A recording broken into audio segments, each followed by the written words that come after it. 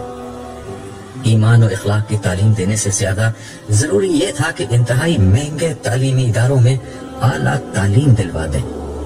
خدا کی سچی محبت، اس کے بندوں سے محبت اور خلق خدا کی خیر خواہی کے بجائے اپنے والدین سے مفاد پرستی کی تعلیم حاصل کرتے۔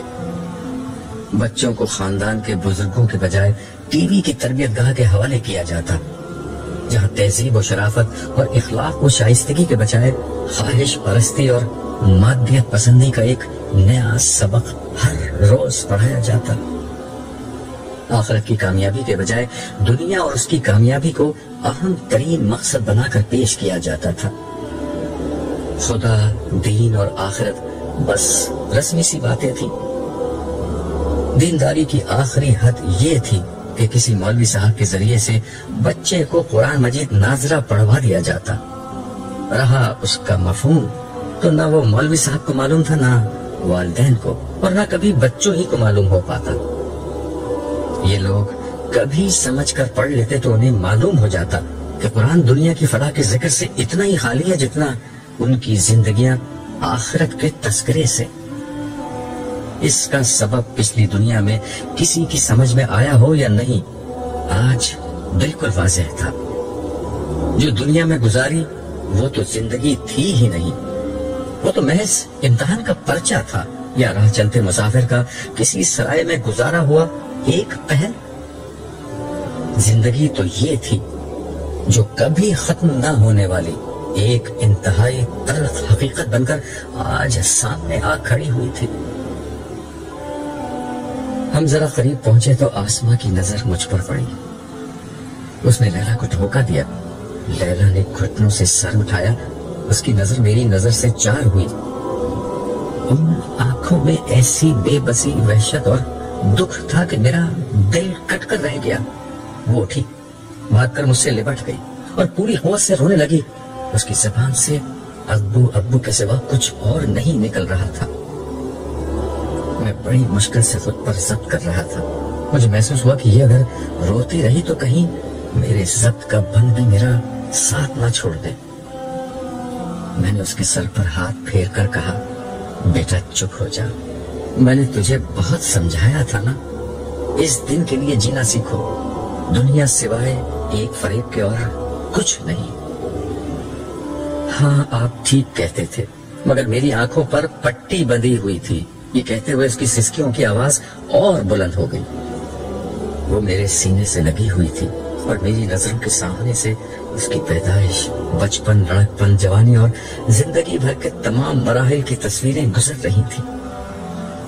کبھی بستر پر پڑی ہوئی وہ گڑیا جس کے رونے سے میں بے چین ہو جایا کرتا تھا، کبھی فراق پہنی ہوئی وہ پری جس کی ایک ایک ادا پر میں جان نثار کرتا تھا، کبھی اسکول کے یونیفارم میں بیگ لٹکائے وہ معصوم سی کلی، کبھی کالج کے یونیفارم میں پھولوں جیسی وہ بچی، اور کبھی شادی کے جوڑے میں سجی میرے دل کا وہ ٹکڑا جو اس وقت سراپا حسرت و یاس کی صورت بنے میرے سینے سے لگی تڑپ رہی تھی۔ مجھے لگا جیسے میرا دل پھٹ جائے گا۔ میں نے اسے بازوؤں سے پکڑ کر خود سے دور کر دیا اور اپنا سر پکڑ کر کھڑا ہو گیا۔ لیلا سسکتی ہوئی آواز میں بولی، مجھے اپنے گھر والوں میں سے یہاں اور کوئی نہیں ملا، نہ شوہر، نہ بچے، نہ آپ لوگوں میں سے کوئی ملا سوائے بھیا کے۔ ان کی حالت بہت خراب ہے ابو، وہ بہت بے قراری سے آپ کو ڈھونڈ رہے ہیں، انہیں بس آپ ہی سے امید ہے۔ میں نے لیلا کی طرف دیکھ کر کہا، اس احمق نے دنیا میں بھی غلط امیدیں باندھی تھی اور اب بھی غلط امید باندھ رہا ہے۔ دنیا میں اسے اپنے کاروبار، بیوی اور بچوں سے ساری امیدیں تھیں، اس کا نتیجہ وہ اب بھگت رہا ہے، اور اب وہ مجھ سے امید لگا رہا ہے، حالانکہ میں کچھ بھی نہیں کر سکتا۔ اتنے میں آسما بھی ہمارے قریب آ کر کھڑی ہو چکی تھی۔ میری آخری بات سن کر وہ بولی، انکل مجھے تو ساری امید آپ سے تھی، لیکن اب آپ بھی نا امید کر رہے ہیں۔ تمہیں یاد ہے آسما، جب تم لیلا کے ساتھ پہلی دفعہ میرے گھر آئی تھی تو میں نے تم سے کیا کہا تھا؟ مجھے یاد ہے ابو آپ نے اس سے کیا کہا تھا۔ آسما کی جگہ لیلا نے جواب دیا۔ آپ نے کہا تھا کہ بیٹا تم میری بیٹی کی سہیلی ہو، دیکھو ایسی سہیلی بننا جو جنت میں بھی اس کے ساتھ رہے، ایسا نہ ہو کہ تم دونوں خدا کو ناراض کر دو اور کسی بری جگہ تم دونوں کو ساتھ رہنا پڑے، ایسا نہ ہو کہ قیامت کے دن تم دونوں ایک دوسرے کو الزام دو کہ تمہاری دوستی نے مجھے برباد کر دیا۔ آخری جملہ کہتے ہوئے لیلا پھر رونے لگی، اس کے ساتھ آسما بھی سسکیاں بھرنے لگی۔ میں نے گردن گھما کر صالح کو دیکھا جو اس عرصے میں خاموش کھڑا ہوا تھا۔ میرا خیال تھا کہ شاید وہ کوئی امید افزا بات کہہ سکے۔ مجھے اپنی طرف متوجہ دیکھ کر وہ کہنے لگا، عبداللہ ویسے تو ہر فرد کا معاملہ صرف اللہ تعالیٰ کے ہاتھ میں ہے۔ انسان کا عمل اگر رائی کے دانے کے برابر تھا تب بھی اس کے نامہ اعمال میں موجود ہوگا۔ ہر عمل کو آج پرکھا جائے گا، نیت، اسباب، محرکات، حالات، عمل اور اس کے نتائج، ایک ایک چیز کی جانچ ہوگی۔ فرشتے، در و دیوار، اعضاء، ہر چیز گواہ بن جائے گی، یہاں تک کہ یہ بالکل متعین ہو جائے گا کہ ہر اچھا برا عمل کس جزا یا سزا کا مستحق ہے۔ نیکی کا بدلہ 10 سے 700 گنا تک، صبر اور نصرت دین کے لیے کیے گئے کاموں کا بدلہ بے حد و حساب دیا جائے گا، جبکہ بدی کا بدلہ اتنا ہی دیا جائے گا جتنی بدی کی ہوگی۔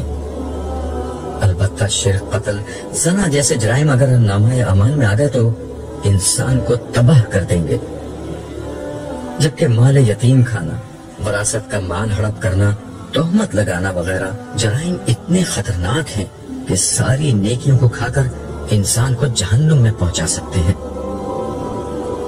یہ سزا جزا کے عمومی ضابطے ہیں، ان کی بنیاد پر اللہ تعالیٰ عدل کے ساتھ فیصلہ کریں گے، اور یقین رکھو کہ کسی پر رائی کے دانے کے برابر ظلم نہیں ہوگا۔ تمہاری اولاد کے حوالے سے واحد امید افزا بات جو میں تمہیں پہلے ہی بتا چکا ہوں وہ یہ ہے کہ تمہارے جیسے سابقین کے علاوہ آج کے دن حساب کتاب کے ذریعے سے سچے اہل ایمان کی نجات کا معاملہ جلد یا بدیر ہو جائے گا۔ البتہ تم اپنی اولاد کو مجھ سے بہتر جانتے ہو کہ ان کی نجات کا امکان کتنا ہے۔ مجھے زیادہ پریشانی اپنی بیٹی کی ہے، میں نے جواب دیا۔ اس جواب میں میرے سارے اندازے امیدیں اور اندیشے جمع تھے۔ میں نے مزید تبصرہ کیا، اسے پیسے کمانے، گاڑی، بنگلے اور دولت مند بننے کا بہت شوق تھا۔ یہ شوق جس کو لگ جائے اسے کسی بھی برے حال میں پہنچا سکتا ہے۔ اس کے بعد اکثر لوگ حلال و حرام اور اچھے برے کی تمیز کھو بیٹھتے ہیں۔ اگر کسب حرام سے بچ بھی جائیں تو اسراف، غفلت، نمود و نمائش، بخل، تکبر اور حق تلفی جیسی برائیاں انسان کو احتساب الہی کی اس عدالت میں لا کھڑا کرتے ہیں جہاں نجات بہت مشکل ہو جاتی ہے۔ میری اس بات کا جواب غیر متوقع طور پر آسما نے دیا۔ یہ ساری باتیں لیلا مجھے بتاتی تھی، اس نے آپ کی کتابیں بھی مجھے پڑھنے کے لیے دی تھی، مگر مجھے اردو پڑھنی نہیں آتی تھی۔ میری بدقسمتی کہ میری ساری زندگی غفلت، دنیا پرستی، فیشن، نمود و نمائش، اسراف اور تکبر میں گزر گئی۔ اس پر حسین نظر آنے کا خپ سوار تھا۔ میں نے لاکھوں روپے زیور، کپڑوں اور کاسمیٹکس میں برباد کر دیے، مگر غریبوں پر میں کبھی کچھ نہ خرچ کر سکی۔ کبھی کیا بھی تو اس کو بہت بڑا احسان سمجھا، حالانکہ اللہ نے ہمیں بہت مال و دولت عطا کیا تھا۔ یہی نہیں، مجھے جب غصہ آتا تھا تو میں بے دریغ اسے کمزور لوگوں پر اتارتی تھی۔ باحیا لباس پہننا میرے نزدیک غربت کی علامت تھی۔ چغلیاں، غیبت، عیب جوئی میرے لیے معمولی باتیں تھیں۔ یہ معمولی باتیں آج اتنا بڑا روگ بن جائیں گی مجھے نہیں معلوم تھا، مجھے نہیں معلوم تھا۔ یہ کہہ کر ایک دفعہ پھر وہ پھوٹ پھوٹ کر رونے لگی۔ لیلا افسردہ لہجے میں بولی، اس کے امی ابو بہت برے حال میں ہم سے ملے ہیں، ان کے ساتھ پتہ نہیں کیا ہوگا۔ پھر وہ مجھے دیکھ کر بولی، ابو میرے ساتھ کیا ہوگا؟ یہ کہتے ہوئے اس کی آنکھوں سے آنسو جاری تھے۔ بیٹا انتظار کرو، امید یہ ہے کہ اب زیادہ دیر نہ گزرے گی کہ حساب کتاب شروع ہو جائے گا۔ اس وقت مجھے اللہ کی رحمت سے امید ہے کہ اتنی سختی اٹھانے کے بعد وہ تمہارے وہ گناہ معاف کر دے گا جو تم نے دنیا میں معمولی سمجھ کر کیے تھے۔ کاش ابو میں آپ کا راستہ اختیار کر لیتی۔ آپ نے مجھے بہت سمجھایا تھا کہ ایمان زبان سے کلمہ پڑھ لینے کا نام نہیں، خدا کی ہستی کو اپنی زندگی بنا لینے کا نام ہے۔ رسمی عبادت خدا کو مطلوب نہیں، اسے قلب کی دینداری چاہیے، اسے چند بے روح سجدوں کی ضرورت نہیں، ایک سچا خدا پرست بننا چاہیے۔ ایمان میری زندگی میں تو تھا، مگر وہ میری شخصیت کا احاطہ نہ کر سکا۔ میں نے آپ کے کہنے سے نمازیں تو پڑھی، مگر خدا کی یاد میری زندگی نہیں بن سکی۔ میں نے روزے تو رکھے، مگر مجھ میں سچا تقوی پیدا نہیں ہو سکا۔ زیادہ سے زیادہ مجھے 50 برس وہ سب کرنا پڑتا۔ یہاں تو صدیاں گزر گئی ہیں اس گرمی اور سختی میں پریشان گھومتے گھومتے۔ لیلا کی بات سن کر آسما نے اس کے کندھے پر ہاتھ رکھ کر سسکتے ہوئے کہا، بہن تم مجھ سے تو بہتر ہو، میں نے تو زندگی میں نماز روزہ کچھ نہیں کیا۔ اخلاقی گناہ، نمود و نمائش، اسراف، تکبر اور حق تلفی وغیرہ اس کے علاوہ ہیں۔ میرا کیا ہوگا؟ مجھے تو سوائے جہنم کے کوئی انجام نظر نہیں آتا۔ یہ کہہ کر وہ چیخ چیخ کر رونے لگی۔ ان دونوں کی باتوں سے میرا دل کٹ رہا تھا۔ مجھ میں اب مزید ان کے ساتھ رہنے کی ہمت نہیں رہی تھی۔ صالح کو میری حالت کا اندازہ ہو چکا تھا۔ اس نے ان دونوں سے مخاطب ہو کر کہا، عبداللہ کو اب یہاں سے رخصت ہونا ہوگا. آپ دونوں یہاں بیٹھ کر اللہ تعالیٰ کے فیصلے کا انتظار کیجیے. زیادہ دیر نہ گزرے گی کہ حساب کتاب شروع ہو جائے گا. یہ کہہ کر وہ میرا ہاتھ پکڑ کر مجھے آگے لے گیا. میں چاہتا تھا کہ جاتے جاتے لیلا کو تسلی دے دوں. میں پیچھے مڑا تو یہ دیکھ کر حیران رہ گیا کہ پیچھے کا منظر بدل گیا ہے. ہم کسی اور جگہ کھڑے تھے. مجھے ذرا تیزی سے تمہیں وہاں سے ہٹانا پڑا، وگرنہ تمہیں اور دکھ ہوتا. کیا تم اپنے بیٹے سے ملنا چاہو گے؟ نہیں، میں مزید کچھ دیکھنے کی طاقت نہیں رکھتا، میں نے ٹوک جواب دیا. میرا دل افسردگی کے گہرے سمندر میں ڈوب چکا تھا. میرا بس نہیں چل رہا تھا کہ میں کسی طرح واپس دنیا میں لوٹوں اور لیلا کی اصلاح کو زندگی کا سب سے بڑا مقصد بنا لوں. مجھے احساس ہوا کہ اب یہ ممکن نہیں. پھر اندیشے کے ایک زہریلے سانپ نے میرے سامنے سر اٹھایا. میں نے سالے سے کہا، سالے، کہیں لیلا کے اس حال میں میرا قصور تو نہیں؟ کہیں میں تو اس کا ذمہ دار نہیں؟ نہیں، ایسا نہیں ہے. دیکھو، اولاد تو نوح علیہ السلام جیسے پیغمبر کی بھی گرفت میں آئی ہے، مگر ذمہ داری ان کی نہیں تھی. انسان کا فریضہ صرف صحیح بات دوسروں تک پہنچانا ہے. قبول کرنے نہ کرنے کا فیصلہ ہمیشہ دوسرے کرتے ہیں. تمہاری بیٹی لیلا نے اپنے فیصلے خود کیے تھے، لیکن تم اس کی تکلیف کے ذمہ دار نہیں ہو. مجھے لگا جیسے مجھ پر سے ایک بوجھ اتر گیا ہے، مگر اگلے ہی لمحے مجھ پر ایک دہشت ناک انکشاف ہوا. اگر میری بیٹی کی وجہ سے میری پکڑ کی نوبت آئی تو کیا ہوگا؟ یہی کہ میں بغیر کسی ہچکچاہٹ کے اپنی پیاری بیٹی کو جہنم میں جھونک کر اپنی جان بچانا پسند کروں گا، کیونکہ آج کے دن کا عذاب اتنا شدید ہے کہ سارے رشتے اور تعلقات اس کے آگے ہیچ ہیں.